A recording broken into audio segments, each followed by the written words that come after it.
अकबर के नौरत्नों को कि विद इन द सेकेंड्स आप क्या कर सकते हैं, क्रैक कर सकते हैं। क्या है ट्रिक आपकी? बात साथ में MDH की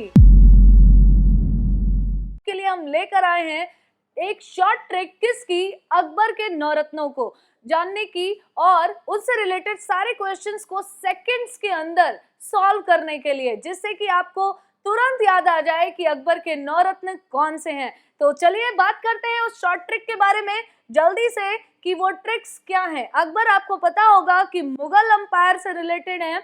मुगल अंपायर से क्या, अगर बात करें कि रियल अगर कोई या सबसे प्रतापी अगर माना जाता है मुगल सम्राट में तो अकबर को माना जाता है, इसीलिए अकबर के नाम के आगे अकबर महान भी लगता है। तो और इनके नवरत्न भी काफी पॉपुलर हैं, जिनसे आपके एग्जाम्स में बहुत सारे क्वेश्चन पूछे जाते हैं। तो चलिए देखते हैं वो ट्रिक क्या है। अकबर के नवरत्नों को इन द सेकेंड्स आप क्या कर सकते हैं, क्रैक कर सकते हैं। तो देखिएगा, यानी बात साथ MDH की। अब बात साथ क्या है और MDH क्या है, तो चलिए देखते हैं। बात साथ में जो B डिनोट करता है वो डिनोट करता है बीरबल को। बीरबल के बारे में अभी हम बात करेंगे। फिर A से आता है आपका अबुल फजल और T से आता है आपका तानसेन। यानी यहाँ पे कंप्लीट होता है आपका बात, यानी कि BAT, बीरबल, अबुल फजल एंड तानसेन। तो बात साथ MDH की। तो देखिएगा, जो आपका साथ जो स्टार्ट होता है वो स्टार्ट होता है शेख फैजी से।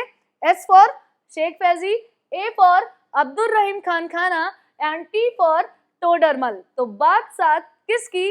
MDH की। तो MDH में M क्या है आपका? मान सिंह, D है आपका मुल्ला दो प्याजा। अब यहाँ पे आप सोच रहे होंगे D से कैसे हो जाएगा, तो यहाँ पे थोड़ा सा आपको ध्यान रखना पड़ेगा, दो प्याजा, और मुझे पता है कि आप इतना ध्यान रख लेंगे, ठीक है। अब देखिएगा H फॉर हकीम हुकाम। तो ये 9 रत्नों को याद करना काफी इजी है अगर आपको याद है बात साथ MDH की। तो B से बीरबल, A से अबुल फजल, T से तानसेन और साथ की अगर बात करें तो S से शेख फैजी, A से अब्दुल रहीम खान खाना, T से टोडरमल और MDH की अगर बात करें तो M से आपके मान सिंह, D से दो प्याजा और H से आपके हकीम हुकाम। तो बहुत ही इजीली आप क्रैक कर सकते हैं अकबर के नवरत्नों को। तो चलिए यहाँ पे थोड़ी थोड़ी बातें भी करेंगे किसके बारे में, नवरत्नों के बारे में कि कौन क्या था।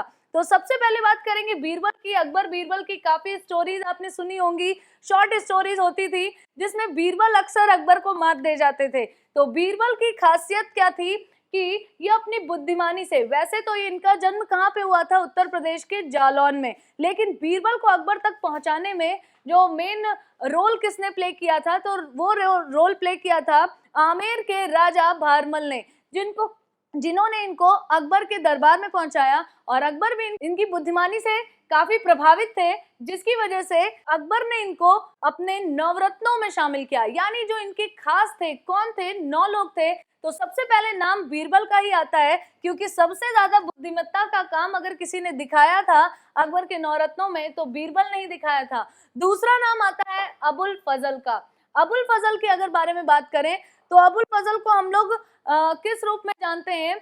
आगरा में इनका जन्म हुआ था। कहाँ पे हुआ था? आगरा में। और अबुल फजल ने ही अकबर की जो जीवनी है या आत्मकथा है, जैसे कि आपकी अकबरनामा और आईने अकबरी, इन दोनों ग्रंथों की जो रचना की थी वो किसने की थी? अबुल फजल ने। और साथ ही साथ अकबर ने जो एक नया धर्म चलाया था दीने इलाही, उसके मेन पुरोहित या मुख्य पुरोहित भी कौन थे उस धर्म के? अबुल फजल ही हुआ करते थे। अब हम बात करेंगे तानसेन के बारे में। तानसेन के बारे में आपने जरूर सुना होगा कि तानसेन का नाम सुनते ही आपके दिमाग में संगीत और राग जरूर आता होगा, क्योंकि इनका जन्म हुआ था भोपाल में। ग्वालियर और भोपाल के ही बीच में एक स्थान पड़ता है, वहीं पे इनका जन्म हुआ था तानसेन का। और इनके बचपन का नाम क्या था? रामतनु पांडे। अक्सर ये क्वेश्चन आपसे पूछा जाता है, तो याद कर लीजिए, ये ब्राह्मण परिवार से बिलोंग करते थे और इनका रियल नेम क्या था? रामतनु पांडे। तो तानसेन को बहुत सारी नई रागों आलापों का आविष्कार करने के लिए या कहीं उसकी शुरुआत करने के लिए जाना जाता है, और अकबर ने इनकी प्रशंसा बहुत दूर से ही सुन रखी थी, इसीलिए इनको अपने दरबार में बुलवा लिया था। और इनको पहुंचाया किसने था?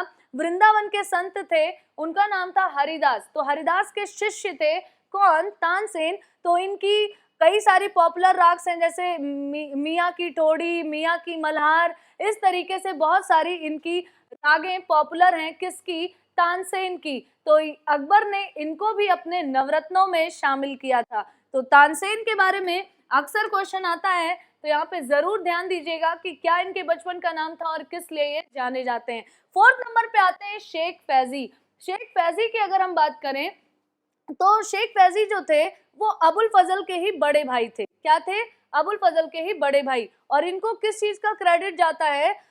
जो हमारे हिंदू धर्म में जो पवित्र पुस्तकें हैं, भगवत गीता और महाभारत, उसका अनुवाद फारसी में किया था। किसने?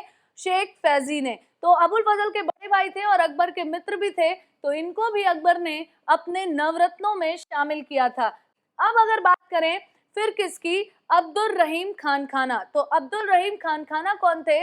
अब्दुल रहीम खान खाना का नाम आता है किस चीज को लेकर? बाबर ने अपनी आत्मकथा खुद ही लिखी थी। क्या नाम था? तुझके बाबरी। लेकिन उसको फारसी भाषा में किसने अनुवाद किया?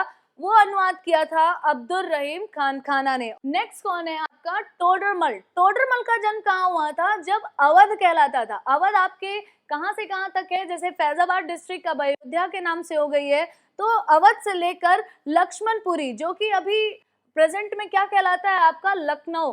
तो सीतापुर जिले से बिलोंग करते थे टोडरमल, और इनको गुजरात का दीवान बनाया था किसने? अकबर ने। अब देखते हैं नेक्स्ट नवरत्न कौन है। मानसिंह के बारे में आपने जरूर सुना होगा। तो अकबर के जो सेनापति थे वो कौन थे? मानसिंह। तो मानसिंह कौन थे? भारमल के, जो आमेर के राजा थे भारमल, जोधाबाई के आपने मूवी भी देखी होगी, तो राजा भारमल जो उसमें थे, उन्हीं के पौत्र थे। कौन? मानसिंह। ठीक है, तो मानसिंह किसके सेनापति थे? मानसिंह सेनापति थे अकबर के। अब जो अगला नाम आता है वो आता है मुल्ला दो प्याजा का। अब आप सोच रहे होंगे कि मुल्ला दो प्याजा के नाम से क्यों जानते हैं? क्यों? क्योंकि इन्हें खाने में हर वक्त क्या चाहिए होता था? कम से कम 2 प्याज तो चाहिए होती थी। इन्हें बहुत ज्यादा ये चीज पसंद थी, लेकिन इन्होंने अपनी बुद्धिमानी और वाकपटुता क्या होता है? यानी हर चीज का इंस्टेंट आंसर देना, हर चीज का उत्तर इनके पास अवेलेबल होता था, इसलिए ये भी अकबर के नवरत्नों में शामिल थे। अब यहाँ पे देखिएगा जो आखिरी नाम आता है वो नाम आता है हकीम हुकाम का। जो हकीम हुकाम थे वो अकबर के दरबार में रसोइये का काम करते थे।